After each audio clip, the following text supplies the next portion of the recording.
All right, folks, let's go ahead and get right into it. So, with Georgia Peach, there's a couple things I want to talk about on this first. Number one is the time signature.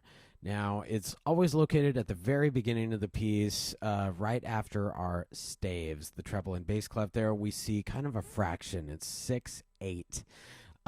Most songs that we take a look at, whether it's pop music, it's classical music, rock music, whatever, most of the time it's going to be in 4/4 time signature. And what that means, it's a fraction. The number on the top of the fraction tells us how many beats are in a measure. So in a 4/4 time signature song, there's going to be 4 beats in a measure.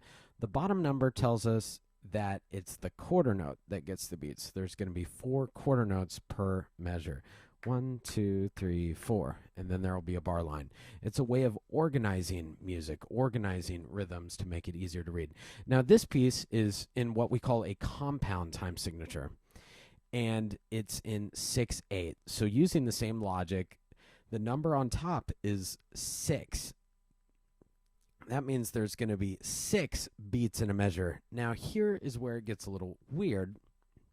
The bottom number is an 8 in this song, and that tells us that the 8th note gets the beat. So there's going to be 6 eighth notes per measure.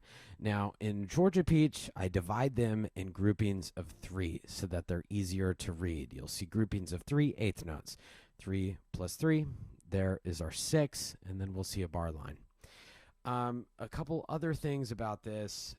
It's a gospel piece, and like we've seen in book 1, it's a very feel good, just very happy style of music, and I love doing a 6/8 time signature with this piece.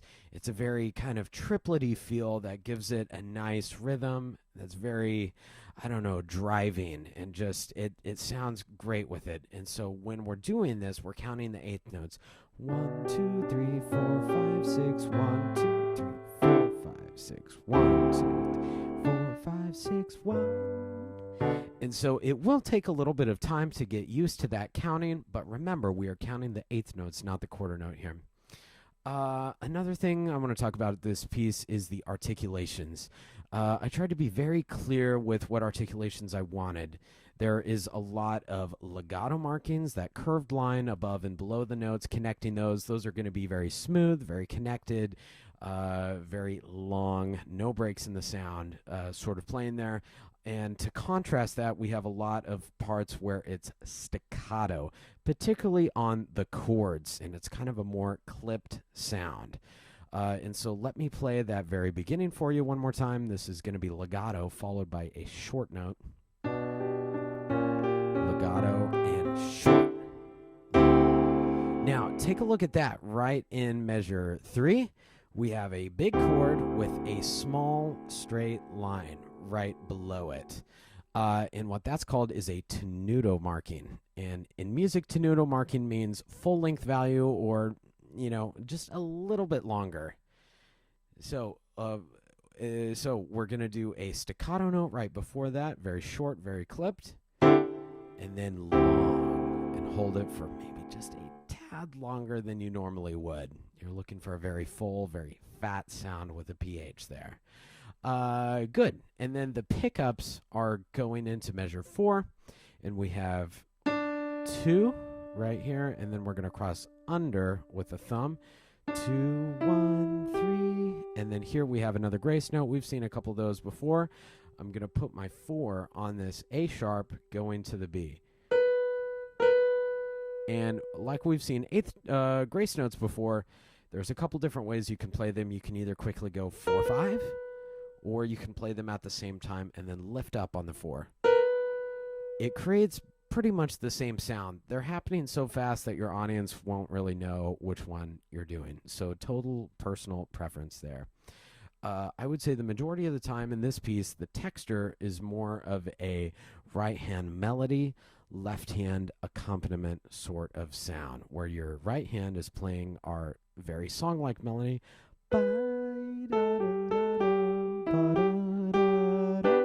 And every once in a while, the left hand will take over with a counter melody. It's called counterpoint.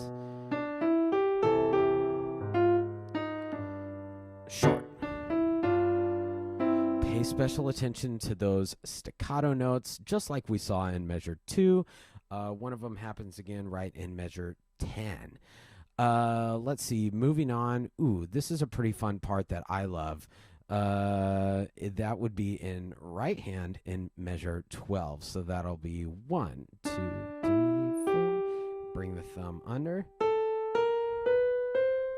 And then here we're going to do a grace note with that 2 going to a 3. Brum. Stretch down. It's fast. It's a very cool line. 1, 2, 3, 4, 5, 6. 1, 2, 3, 4, 5, 6. And I love that line. It's so melodic, and it's just a lot of fun to play, and it feels good. Now, I did put a crescendo there, and a lot of pieces wouldn't have. But I am a strong believer in following the shape of the line. And what I mean by that is if the melody is going up, if it's an ascending melody, you're going to naturally crescendo, even if nothing's written in there. So, 1, 2, 3, louder. Look for the peaks of the phrase. The highest note is that high D. That is our high point. After that, we can kind of dip down a little bit. We are following the shape of the line. Let's see, moving on to measure 16. I love this part. Just super thick chords happening in contrasting motion. Right hand is playing chords that are generally going down, and left hand is providing bass notes that are generally going up. And so what this is we would call that contrasting motion. They're going the opposite directions there. What that does is it creates a very full sound and a sense of individuality with the voices. Very specific about the articulation in measure 16. That tenuto comes in, so it's long, short, long, short, long. Feel free to exaggerate those. It's that articulation is so important in this style of music. It just wouldn't be the same if we need the long fat notes there. Short, short.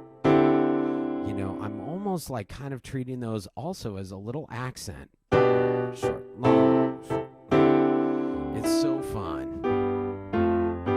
What's happening in measure 20 is a similar melodic material to measure 12 with our but this time the left hand takes over the melody and the right hand is performing the chords. So it's kind of a role reversal there. 4, 5, 6, 1, 2, 3, 4, 5, 6, 1, 2, 3, 4, 5, 6, 1, 2, 3, 4. Now, let's take a look at that left hand line there. That's kind of nasty. That'll be 23 in the left hand. So we are here in this 5-finger position. We're going to cross over 1, 2, 3, 4. Now take a look at this. We skip between a 2 and a 3.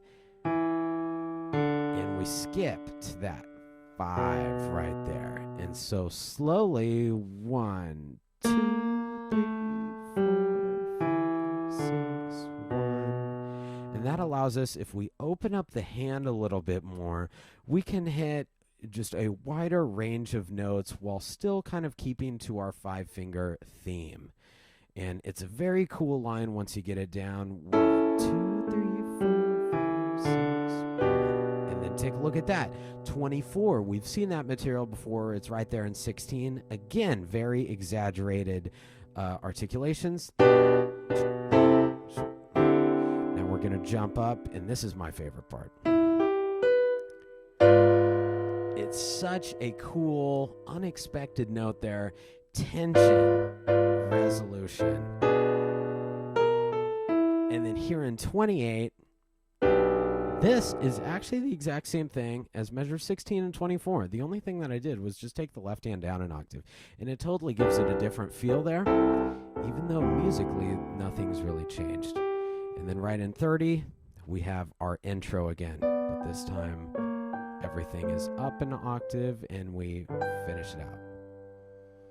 All right, that will probably do it for Georgia Peach. See you next time.